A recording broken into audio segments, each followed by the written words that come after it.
conosco nesse primeiro culto de missão. Você crê que Deus tem uma palavra, que Deus quer falar contigo essa noite? Mas dá uma glória a Deus aí, meu irmão. Meus irmãos, a Bíblia vai ter em João capítulo 4, verso 23 e 24. Jesus disse: é chegada a hora e o dia em que o Pai busca adoradores que o adorem em espírito e em verdade. Antes os judeus eles só adoravam no templo, mas agora em espírito e em verdade. Então você é um adorador, você pode adorar a Deus, você pode glorificar, você está ali, você está na casa de Deus. Enquanto você adora, o céu se abre na cabeça do pregador e a palavra flui. Glória a Deus e aleluia, não atrapalha o pregador pentecostal. Queridos, eu gostaria de trazer uma palavra, um livro que já é bem conhecido dos meus irmãos, o livro do profeta Jonas. Quem tiver com a sua Bíblia, por gentileza, lá com as suas Bíblias, o livro do profeta Jonas. Seu irmão não trouxe, mostre para ele que está do seu lado. Estamos aqui em um culto, estamos em família. E Deus ele quer falar com cada um de nós essa noite, certo, meus irmãos? Livro de Jonas, profeta Jonas, Antigo Testamento, capítulo de número 3, a conversão de Nínive. Se eu pudesse dar um tema para essa mensagem, eu diria: a misericórdia de Deus alcançando os ímpios. Meus irmãos, assim diz a palavra do Senhor, capítulo 3 de Jonas. E veio a palavra do Senhor segunda vez a Jonas, dizendo: levanta-te e vai à grande cidade de Nínive e prega contra ela a mensagem que eu te digo. E levantou-se Jonas e foi a Nínive, segundo a palavra do Senhor. Ora, Nínive era uma cidade muito grande, de 3 dias de caminho. E começou Jonas a entrar pela cidade a caminho de um dia e pregava, dizendo: ainda 40 dias e Nínive será destruída. E os homens de Nínive creram em Deus e proclamaram um jejum e vestiram-se de saco, desde o maior até o menor. Esta palavra chegou também até o rei de Nínive. Então ele levantou-se do seu trono, tirou de si as suas vestes, cobriu-se de saco e sentou-se sobre a cinza. E fez uma proclamação que se divulgou em Nínive, pelo decreto do rei e dos seus grandes, dizendo: nem homens, nem animais, nem bois, nem ovelhas provém coisa alguma, nem se dê alimento, nem bebam água. Mas os homens e os animais sejam cobertos de saco, clamem fortemente a Deus, convertam-se cada um do seu caminho e da violência que há nas suas mãos. Quem sabe se voltará a Deus e se arrependerá e se apartará do furor da sua ira, de sorte que não pereçamos. E Deus viu as obras deles, como se converteram no seu mau caminho. Então Deus se arrependeu do mal que tinha anunciado, lhes faria e não fez. Amém? Maravilhoso e eterno Deus, querido Pai, Deus santo, justo, glorioso, Pai das luzes, Deus eterno. Senhor, eu estou aqui diante deste altar, meu Pai, reconhecendo que sem Ti eu não sou ninguém, meu Pai. A palavra é Tua, a pregação, meu Pai, é para a glória do Teu nome, meu Pai. O louvor é Teu, a unção é Tua, tudo é Teu, meu Pai. Senhor, fala com a Tua igreja esta noite, meu Pai. Toca nos corações, Pai, trazendo arrependimento, Pai. Converte aquele que está afastado de Ti, meu Pai. Dá a resposta, dá a solução, meu Pai. Repreende, meu Pai. E onde houver um crente batizado no Espírito Santo, Pai, renova ele essa noite, meu Senhor. Enche ele do Teu fogo, meu Pai. É assim que eu te oro, meu Deus. E você diz amém. Amém. Glória a Deus.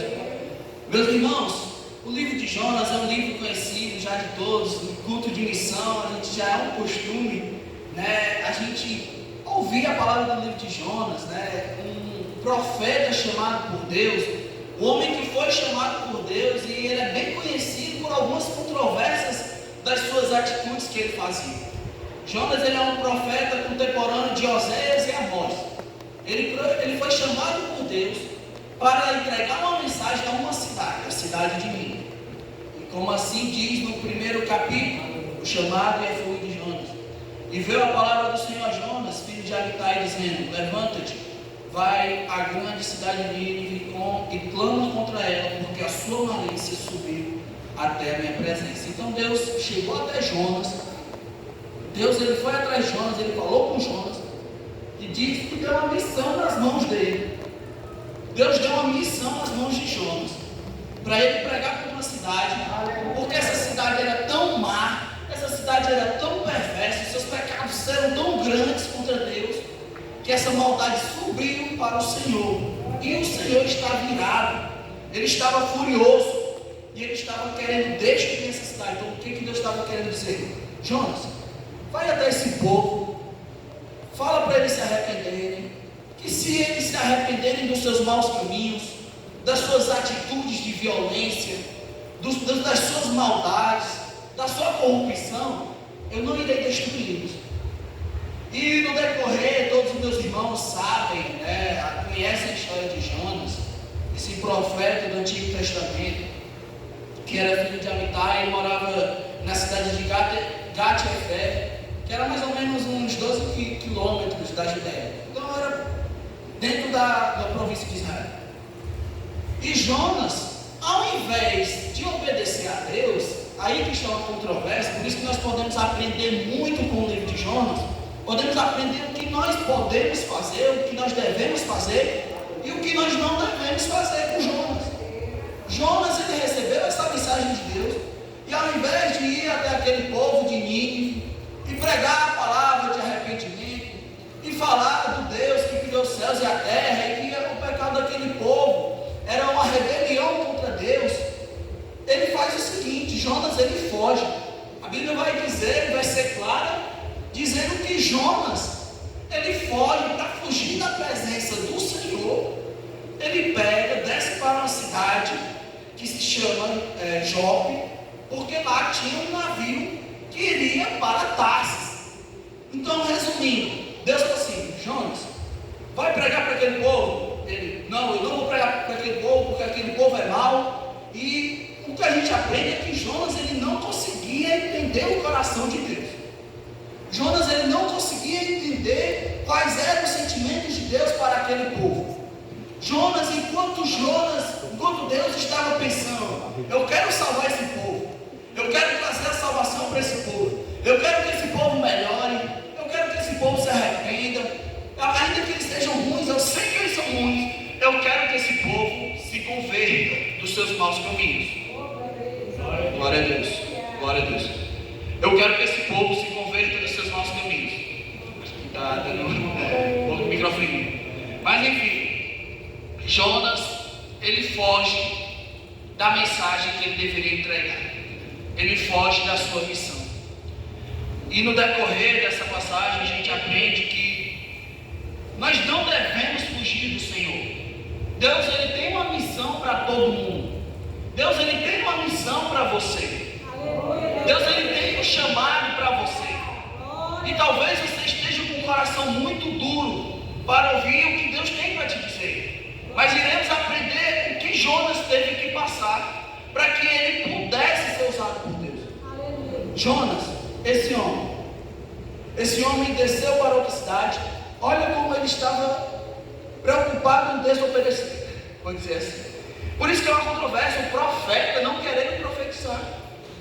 Jonas, ele foi para outra cidade, ele investiu no dinheiro, porque para ele pegar um navio, ele teve que gastar com aquele dinheiro. Ele não só fugiu da presença de Deus, ele não só desobedeceu, ele não só não quis entender a Deus, ele fugiu e ele investiu o seu dinheiro, o seu recurso, para algo que não contribuiria para o reino de Deus. Isso nos traz um aprendizado até sobre como nós devemos organizar nossas finanças. Nós não devemos ser egoístas, retendo tudo que Deus nos dá para nós mesmos. Deus, se você abençoa alguém, é porque um dia Deus já te abençoou. E Deus, ele quer fazer isso. Jonas, ele estava rebelde. Jonas estava com seu coração endurecido. Ele estava precisando de uma transformação, de uma conversa com Deus. E a Bíblia vai dizer que Jonas está no meio do mar. E aí Deus tem as suas formas e os seus métodos de tratar com cada pessoa. Deus, ele sabe como tocar no seu coração. Deus, ele sabe aquele ponto fraco que você tem. Deus sabe que você se você quer resistir contra o Senhor, se você quiser resistir contra a vontade de Deus, Deus sabe como tocar em você. E quem sabe, às vezes você não está passando por um momento de tribulação, um momento de prova, porque você está fugindo da missão que Deus te deu. Porque o que deixava Jesus feliz era obedecer à vontade do Pai. Jesus dizia: o meu alimento é fazer a vontade do meu Pai. Então era por isso que Jesus nunca se encontrava vazio. Jesus, a gente não encontrava Jesus triste, com depressão, pensativo com a vida. Por quê? Porque ele estava mais preocupado em fazer a alegria do seu Pai, de abençoar o seu próximo, do que olhando para ele mesmo. E é comprovado até cientificamente que quando nós fazemos algo que não é da nossa vontade, aquilo libera um hormônio que dá alegria. Então às vezes a gente tem que fazer algo que não é da nossa vontade. Ah, mas eu não queria falar de Deus para aquela pessoa é nojenta, aquela pessoa é irritada, aquela pessoa é arrogante, ela é soberba, ela faz isso, faz aquilo, mas Deus está dizendo: vá falar de Deus para aquela pessoa. E Jonas fez literalmente o contrário do que Deus mandou. A Bíblia vai dizer no capítulo 2 que Jonas estava no barco e estava uma tempestade enorme naquele barco. Aquele barco que ele estava usando para ir para longe da presença de Deus. Estava uma tempestade enorme naquele mar. E o homem estava lá no fundo do barco dormindo. Estavam dormindo enquanto os marinheiros estavam todos preocupados, se questionando: quem aqui pegou contra Deus? Quem foi que fez alguma coisa contra o seu Deus? E aí vão chamar o Jonas, dizendo: acorda, dormente. Porque infelizmente na igreja atual existem muitos crentes dormindo. Existem muitos crentes que estão precisando despertar. E não esperem a tempestade vir na sua vida. Não esperem a turbulência vir para você mudar. Não espere vir um dia mau para você pegar e fazer a vontade de Deus. Não espere algo dar errado. Ah, mas quando acontecer tal coisa eu vou para Deus. Quando acontecer algo ruim na minha vida, aí eu vou para Deus. Não faça isso. Não espere vir essa turbulência. E a Bíblia vai dizer que esses homens lançam sorte, né? E a sorte cai sobre Jonas. Ele pergunta: de onde você é? O que você faz? Ele vai dizer: sou hebreu, sirvo a Deus, o que fez os céus e a terra. E essa tempestade está acontecendo por causa de mim. Às vezes tem uma tempestade na sua vida porque alguém próximo a você está em desobediência com Deus. Às vezes você está passando por um problema, por uma luta, porque alguém lá na sua casa está desonrando a Deus, está desobedecendo a Deus. Isso pode acontecer sim. E às vezes a gente tem que saber ter o discernimento de como entregar isso nas mãos do Senhor. E aí o Jonas diz: me joguem fora desse barco, porque assim a fúria desse mar irá se acalmar. E aí os marinheiros pegam, jogam Jonas, e a Bíblia vai dizer que Deus manda um peixe engolir a Jonas. É algo que trouxe até muitos questionamentos para muitos teólogos sobre Jonas, né? Se era algo canônico, se era algo verdadeiro, inspirado pelo Espírito Santo. Mas o próprio Jesus, ele usou a referência de Jonas. Ele vai dizer para uma geração incrédula, assim como foi necessário que Jonas ficasse 3 dias no ventre do peixe, é necessário que o Filho do Homem padeça 3 dias no ventre da terra. Então, o próprio Cristo usou a referência de Jonas. Então, Jesus também reafirma que é real a história de Jonas. E aí, esse peixe cospe Jonas, literalmente, é onde ele já sabia que ia ser jogado em língua. Jonas, ele é engolido por um peixe, querendo fugir da presença de Deus. Ele quer sair da presença de Deus, mas Deus não. Eu vejo a misericórdia de Deus nesse ato. Nesse ato de não deixar Jonas desobedecer. Eu vejo o amor de Deus nessa atitude de não deixar Jonas fugir da sua presença. Eu vejo o amor de Deus que está segurando Jonas para lhe obedecer. Eu vejo o amor de Deus na sua vida quando Ele não deixa você se afastar da igreja, se afastar dos caminhos dEle, não ir para o mundo, porque o mundo lá fora só vai trazer morte. Essa é a misericórdia de Deus. Deus não estava sendo misericordioso apenas com o povo de Nínive. Deus estava sendo misericordioso com Jonas também. Jonas, ele estava tão rebelde que hoje eu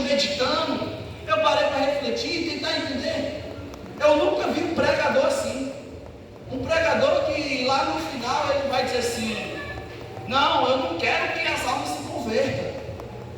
Me diz qual pregador que sobe no púlpito para pregar e ele não quer que o poder de Deus se manifeste. Me diz qual pregador que sobe no púlpito para pregar e ele diz: não, eu não quero que aquelas vidas se convertam, não. Eu quero que eles permaneçam na sua maldade. Jonas estava assim. Por que ele estava assim? O povo de Nínive era um povo mau, era um povo sanguíneo. Era um dos povos, era um povo, porque não dizer o mais poderoso daquele tempo. Eles eram cercados com muralhas de até 30 metros de altura. Aquela largura das muralhas que eles tinham dava para passar 2 carruagens. Era um povo territorialista que gostava de tomar territórios. Era um povo que matava outros povos. E era um povo tão sangrento, tão mau, que eles colocavam cabeças nos portões das cidades para mostrar, para dar temor aos seus inimigos. E Jonas talvez ele percebia que aquele povo poderia se rebelar contra o seu povo um dia. Então ele pensava, talvez o coração dele dizia assim: esse povo é mau, eles merecem o inferno. Esse povo é mau, eles merecem morrer. Esse povo é mau, eles merecem ser destruídos, assim como Deus fez com Sodoma e Gomorra. Mas o coração de Deus é tão lindo, tão lindas são as obras de Deus, tão grande é o seu amor para conosco, que Ele não olha para a sua maldade e quer lhe lançar no inferno. Deus, Ele quer te salvar, Ele quer te libertar, Ele quer te botar novas vestes, coloca um anel no seu dedo. Ele enviou o seu único filho para morrer na cruz no seu lugar. Esse é o amor do meu Deus. E quando os deuses de outros povos eles querem serem adorados e você tem que ter uma devoção, meu Deus, Ele desceu de um alto céus, foi pregado em uma cruz, Ele veio numa manjedoura humildemente, andou sobre um jumentinho, foi pregado numa cruz e pagou pelo preço dos pecados de todos os homens. Você pode glorificar por essa palavra? Me diz qual Deus que vai morrer pelo homem, ainda mais por homens maus. Qual é o Deus que olha com amor para homens que só fazem a injustiça e a impiedade? Esse é o amor do meu Deus, é a graça dele que alcança, que liberta o drogado, a graça dele liberta o alcoólatra, a graça dele liberta o idólatra, ele liberta por o sangue de Jesus. Foi o sangue de Cristo que nos trouxe a esperança. Eu quero trazer depois da aplicação, trazendo para os nossos dias. Nínive era uma cidade ruim que se rebelava contra Deus. Era uma cidade que os seus pecados subiam às narinas de Deus, subiam a essa maldade para Deus. E Deus, Ele é justo. Ele não, a Bíblia vai dizer que Deus, Ele não se alegra quando o justo ele é penalizado e quando um criminoso ele é solto. Deus, ele é justo. Os olhos dele são tão puros que ele não pode ver a maldade do homem. E a resposta de Jonas para Deus foi fugir. Eu não vou pregar para esse povo. E no capítulo que eu li para os meus irmãos, capítulo 3, Jonas estava dentro, no capítulo 2, Jonas estava dentro da barriga do peixe. Olha o que esse homem teve que passar. Olha a provação que esse homem teve que passar para ver que Deus estava certo. Ele teve que ir para o meio de um mar, ser engolido por um peixe, ficou 3 dias lá. E aí ele se toca e ora. É lindo que a Bíblia vai dizer no capítulo 2: e orou Jonas ao Senhor seu Deus das entranhas do peixe e disse: na minha angústia clamei ao Senhor e Ele me respondeu. Glória a Deus. Coisa boa é quando você recebe a resposta de Deus, né? Coisa boa é quando você está perguntando: Deus, o que eu faço agora? E Ele te responde o que você deve fazer. Foi o que aconteceu com Jonas. Jonas estava afastado e ele decide orar e Deus lhe dá uma resposta. E no capítulo 3 ele fala: então realmente não tem como eu lutar contra Deus, não tem como eu ficar resistindo contra Deus, não tem como eu ficar dizendo não para Deus, eu tenho que fazer a vontade de Deus. E aí chegamos ao capítulo 3, que é o capítulo que eu li para os meus irmãos. Jonas ele pega e começa a atravessar essa cidade e começa a pregar: se arrependam, porque Deus irá destruir Nínive. Se arrependam dos seus pecados e da sua maldade, porque Deus irá destruir Nínive. E apesar de toda a rebeldia de Jonas, apesar de toda a revolta, a desobediência de Jonas, Deus ainda lhe usou.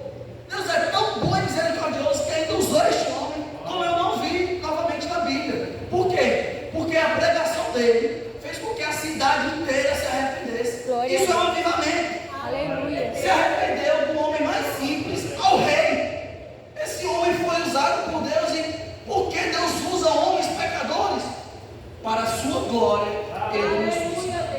Deus, Ele quer te usar, é para a glória dEle, é para o louvor do nome dEle. Não é para ti, é para Jesus. Estrela é Jesus. Só que merece glória é Jesus. Só merece honra é Jesus. E aí essa palavra chegou até o rei de Nínive. E esse rei proclamou uma lei de que todo mundo ia fazer um jejum e ia se humilhar perante a Deus. Me diz aonde se repete isso na Bíblia? O povo tinha que se vestir com saco, ficar sobre cinzas, fazendo jejum, deixando de comer, e até os animais estavam no meio disso. Houve um arrependimento daquele povo, porque o rei dizia: quem sabe se a gente não se arrepender, quem sabe se a gente não mudar, Deus, Ele não se arrepende de nos destruir, Ele não vai nos destruir. Era o que o rei, era a fala do rei. Claro que Deus não se arrepende, mas era a forma que Deus expressou. Eu queria dizer para meus irmãos, Salmo 103, versículo 8: misericordioso e piedoso é o Senhor, longânimo e grande em benignidade, não repreenderá perpetuamente, nem para sempre conservará sua ira, não nos tratou segundo os nossos pecados, nem nos retribuiu segundo as nossas iniquidades. Assim foi Deus com você. Glória a Deus. Deus, Ele foi assim com você. As misericórdias de Deus se renovam a cada manhã. Glória a Deus. E Deus, no primeiro momento em que eu ou você pecasse, o certo seria que Deus nos destruísse. O certo seria que caísse fogo do céu e nos aniquilasse e nós fôssemos fulminados. E era isso que Jonas queria com aquela cidade. É verdade. Havia um povo que estava precisando de Deus. E Deus chamou alguém para pregar para esse povo. E hoje Deus te chama também para pregar para o povo. Não precisa ser em outro país, em outro bairro. Comece na tua casa. Comece falando de Deus para os teus irmãos, para o seu pai, para a sua esposa, o seu esposo que talvez está afastado. E Deus, Ele quer chamar você. Basta você querer ouvir a voz do Senhor. Deus tem um chamado para a sua vida, porque Deus é misericordioso. Então Jonas, ele decide ouvir a voz do Senhor e ele começa a pregar, e aquele povo se arrepende.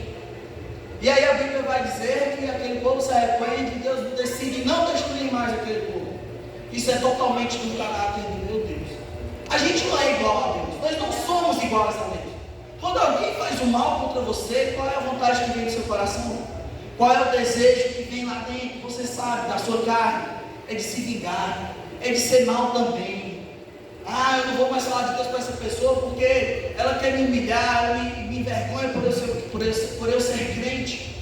Mas nosso Deus, Ele é capaz de transformar a gente a ponto de amar os nossos inimigos, a ponto de dar amor a quem nos dá ódio. Isso é ser cristão. Isso é ser um verdadeiro cristão. Não é vir todos os domingos para a igreja e ir louvar 3 hinos, ouvir uma palavra e voltar para casa. Ser cristão é você ser uma testemunha de Cristo, é você ser o exemplo de Cristo, é você falar do amor de Cristo e viver igual a Ele. A Bíblia vai dizer: aquele que diz estar nele deve andar como Ele andou. Aleluia. A Bíblia vai dizer que é da vontade de Deus, que Ele quer que todos os homens se salvem. 1 Timóteo capítulo 2, do 4 ao 6: e venham ao conhecimento da verdade, porque há um só Deus, um só mediador entre Deus e os homens, Jesus Cristo, o homem, o qual se deu a si mesmo em preço de redenção por todos. É da vontade de Deus que todos os homens se arrependam. Quando você vê aquele drogado, aquele viciado, aquela pessoa que rouba, que mata, tem gente que diz que ladrão bom é ladrão morto, mas para mim não, para mim ladrão bom é aquele que se arrepende, que deixa, que se converte, que aceita Jesus e que muda dos seus caminhos. Porque essa é a misericórdia de Deus. Em certo momento havia uma mulher pecadora e se reuniu várias pessoas para apedrejá-la. E Jesus disse, sabendo a intenção daqueles homens, Ele disse: aquele que nunca pecou, que atire a primeira pedra. Que atire a primeira pedra, aquele que nunca pecou. Você não é melhor do que ninguém porque o seu pecado é diferente, porque o seu pecado é mentira. Uma mentira é capaz de lançar o homem no inferno. Aliás, essa é a proposta do diabo, é de fazer você pensar que você está salvo dentro da igreja, é fazer você pensar que está tudo bem, você ter a sua vida, contanto que você venha no domingo à noite e volte para a mesma história que você vem. Para o diabo não tem problema você vir para a igreja, estar um dia na igreja e um dia no mundo. Mas agora para Deus tem um problema sim, você está um dia na igreja e um dia no mundo. Nosso Deus é ciúme, ele tem um ciúme, mas não é um ciúme maldoso igual ao do homem, é um ciúme de amor. Glória a Ele Deus. te ama, ele te quer aqui de novo, mas ele quer você inteiramente para ele. Ele quer te usar nas mãos dele. Você é uma aljava, você é uma flecha que está na aljava de Deus. Deus, ele quer te usar, assim como ele te salvou, ele quer te usar para salvar outras pessoas. E há um povo que não ouviu a palavra de Deus. Existem pessoas que não sabem que Deus as ama. Existem pessoas que receberam a mentira do diabo e pensam que não tem mais perdão para as suas vidas, que pensam que não tem mais jeito para elas. Mas você que tem a verdade de Deus no seu coração, você é um canal que Deus quer usar para pregar para aquela pessoa. E olha o que foi necessário na vida de Jonas. Jonas foi necessário passar por aquilo tudo. E aí no final de tudo isso, Jonas ele se distancia, ele vai para outro lugar e ele começa a refletir. Ele sobe um monte. A Bíblia vai dizer que vinha um vento e o sol estava muito quente sobre a cabeça de Jonas. E aí Deus fez crescer uma boboreira. Não sei como é que fala assim, desculpa. Uma boboreira. Sobre a cabeça e dava sombra para Jonas. E aí Jonas começa a conversar com Deus. Deus, sabe por que eu fugi? Sabe por que eu saí da tua presença? Porque eu sabia que o Senhor ia fazer isso. Aleluia. Ele conhecia Deus, ele sabia que o coração de Deus é bom. Ele vai dizer, porque eu sabia que a tua misericórdia se renova. A cada dia a tua misericórdia se renova. Eu sabia que se esse povo se arrependesse, se esse povo deixasse os seus bons caminhos, o Senhor iria perdoá-los. Foi por isso que eu não queria pregar para aquele povo. Jonas, ele não estava conseguindo entender o coração de Deus. É um profeta que você vê Elias querendo morrer. Um outro profeta, o profeta Elias, querendo morrer, porque ele achava que ele era o único crente, porque ele era perseguido. Você vê alguém querendo morrer por uma causa justa, mas Jonas ele queria morrer, porque ele não queria entender a Deus. E aí a Bíblia vai dizer que Deus fez um verme comer a boboreira, e aí Jonas começa a reclamar com Deus. E aí Deus fala assim, Jonas, você tem misericórdia de uma boboreira, mas você não consegue ter misericórdia das pessoas de Nínive, a qual tem 125 mil homens que não sabem discernir entre sua mão esquerda e a sua mão direita. Foi o que Deus disse para eles. Aleluia. E é o que tem acontecido em muitas igrejas hoje, em muitas pessoas. As pessoas estão amando mais os animais do que as pessoas. As pessoas estão amando mais um bem material do que as pessoas. Elas preferem um carro do que se gastar para ajudar outras pessoas. E é o que tem acontecido, mas igreja não é isso. Igreja gosta de pessoas. Igreja gosta de gente. Igreja tem um compromisso com os homens. Tem um compromisso em salvar vidas. E era assim que Jonas, era a revolta de Jonas contra Deus. E aí Deus, no seu grande amor, na sua infinita misericórdia, Ele não deixou Jonas cometer esse pecado. Ele não deixou que Jonas não pregasse. Por quê? A Bíblia vai dizer no livro de Ezequiel, que se eu mandar você pregar para o ímpio, que está na sua sujeira, na sua imundícia, e você não pregar e ele morrer, o sangue dele está sobre as suas mãos. O que Deus quer dizer? Você pode pregar para uma pessoa, que uma pessoa pode se arrepender e se voltar para mim. Mas se você não pregar, se foi eu que te chamei para pregar para aquela pessoa e você não for, é como se o sangue daquela pessoa estivesse sobre as suas mãos. Então tente imaginar o livramento que Deus deu para Jonas.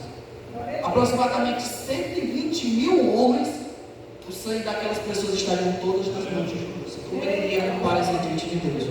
Mas Deus é tão misericordioso que preparou um cenário para levar Jonas para Nínive. Aleluia. E talvez Deus queira te levar para um lugar que você está fugindo. Talvez você diga assim: eu não vou para lugar tal porque é perigoso. Eu não vou para lugar tal porque as pessoas lá elas não gostam de Deus, elas não gostam de mim. Eu não vou para lugar tal porque as pessoas lá, elas são assassinas, são ladrões. Deus está dizendo, é esse povo que eu vim salvar. Em certo momento, Jesus estava sentado e os fariseus com outros homens, e os fariseus vendo, quis acusar, dizendo, ele disse ser Deus, mas como com os pecadores? Mas Jesus vai dizer, não foi para os sãos, não foi para os bons que eu vim, foi para o médico. Ele não é para quem está bom. O médico ele é para quem está doente. O médico é para quem está necessitado. Não é para todo mundo que o médico vem com a receita ou com algo. É para quem está precisando. Jesus veio para pecadores. Meus irmãos, isso mostra o amor de Deus. Deus ele quer salvar o homem. Em todos os momentos da história, Deus buscou se aproximar do homem. Deus buscou se aproximar e criar um relacionamento com o homem. Mas o homem, com o seu egoísmo, ele foge de Deus. O homem olhando para si mesmo, para a sua vontade, ele foge de Deus todos os dias. Mas Deus é tão bom que ele dá uma chance. Deus deu uma chance para a cidade de Nínive. E eu fico muito triste, meus irmãos. Mês passado, perto do Natal, um amigo meu morreu. Mas eu fico triste porque um mês antes eu tinha chamado ele para a igreja. Um mês antes eu falei, vamos à casa do Senhor. Ele disse, um dia vai dar certo. Depois eu vou. Foi 2 vezes que eu chamei ele. Só que o depois não deu certo. Talvez hoje seja o seu último dia ou o meu. Quem sabe Jesus não volte antes mesmo dessa pregação acabando. E como você está com Deus? A esperança que eu quero criar, que eu quero ter, é que ele nesse dia se ajoelhou e pediu perdão lá no quarto dele, entregou a vida dele. É a esperança que eu quero ter. Mas eu sei qual era o caminho que esse homem estava. E eu sei que o sangue dele não está nas minhas mãos, porque eu preguei para ele. Eu me sinto bem de ter pregado para ele, de ter falado de Jesus para ele. E quem sabe o seu colega do trabalho, o seu colega da faculdade, o seu colega, o seu parente da sua casa, ele nem sabe que ele está longe de Deus. Ele nem sabe que ele precisa se arrepender. E Deus quer te usar. Quem sabe essa pessoa, ela está esperando alguém, ela está com pedido de socorro, clamando a Deus, orando em segredo, pedindo, Deus, usa alguém para vir falar comigo. E era para ser você e você está sendo covarde. Deus ele quer te usar. Ser um instrumento das mãos. Eu queria pedir que os meus irmãos ficassem de pé, trazendo essa passagem para os dias atuais. Não seja resistente à voz de Deus. Eu sei que há muita maldade no mundo, que há muita maldade nas pessoas, mas seja um canal de Deus. Não amaldiçoe, não diga uma palavra ruim, não. Diga Jesus te ama. Diga que Jesus ama essa alma e que Ele quer salvar essa alma. Diga que que Jesus morreu na cruz para salvar o pecador e que não há pecado que Jesus possa lavar, que não há sujeira que Deus não possa limpar. Seja esse canal de Deus. Eu queria convidar meus irmãos a orar por esta nação, para que venham as pessoas a se voltar para Deus e deixar os seus pecados, porque nós sabemos que sem Deus nós estamos perdidos. E nessa noite eu gostaria de fazer um convite rápido aqui. Queria saber se alguém essa noite quer entregar a sua vida para Jesus, se alguém quer reconhecer que Jesus é o seu Salvador. Esse Deus é tão bom, Ele é tão bom que não dá para resistir à voz dele. Ele te ama, Ele te quer. E às vezes Ele pode tirar algo da sua vida para te trazer para Ele. Ele pode talvez tirar algo que você goste muito para te trazer para Ele. Por quê? Porque Deus é ruim? Não, porque Ele te ama. Ele te quer com Ele. Ele quer te usar. Jesus te ama. Ele já provou o amor dele na cruz. E Jesus, Ele quer te usar. Não seja um Jonas. Não fuja. Não fuja de um Deus que te ama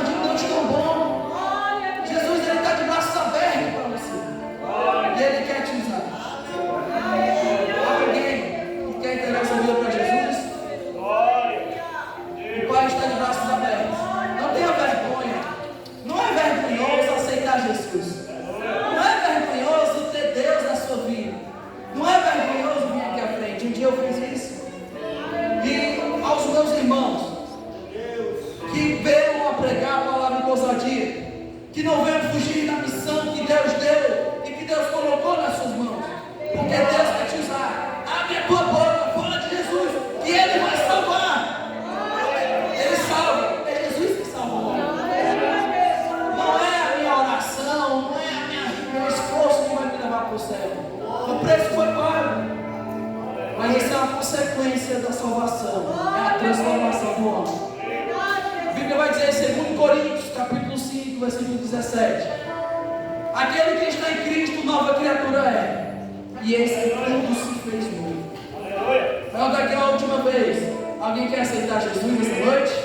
Alguém quer reconhecer e dizer: Jesus, eu entrego minha vida nas tuas mãos, eu me reconcilio contigo hoje? Se não, eu agradeço a riquíssima oportunidade.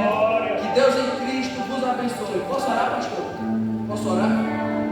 Maravilhoso Deus, eterno Pai, Pai Santo e Justo, Deus poderoso, Pai, eu venho apresentar a tua igreja aqui essa noite, meu Deus. Meu Deus, usa eles poderosamente, meu Pai. Quebra toda barreira e toda guião, meu Pai. Que o Senhor venha dar ousadia, meu Pai. Que eles não venham fugir da tua vontade, meu Pai. Que eles venham ser canais e instrumentos usados das tuas mãos, meu Pai. Repreende todo mal, Pai. Em nome de Jesus, Pai. Eu sei que tu és poderoso, Pai, para agir na vida do homem, meu Pai. E que o Senhor pode libertar, meu Pai. Que o Senhor quebra grilhões, que o Senhor quebra as barreiras dos casos ou do fogo, meu Pai. Porque tu és poderoso, meu Deus. É assim que eu te amo, meu Pai. Entregando a igreja do Campeba nas tuas mãos, meu Pai. Em nome de Jesus. Amém e amém. Não importa quem você é, não importa o que você fez. Jesus conhece, deve outra vez. E quantas vezes você caiu, tentando acertar, mas a tristeza às vezes não importa pra onde você foi, se és tu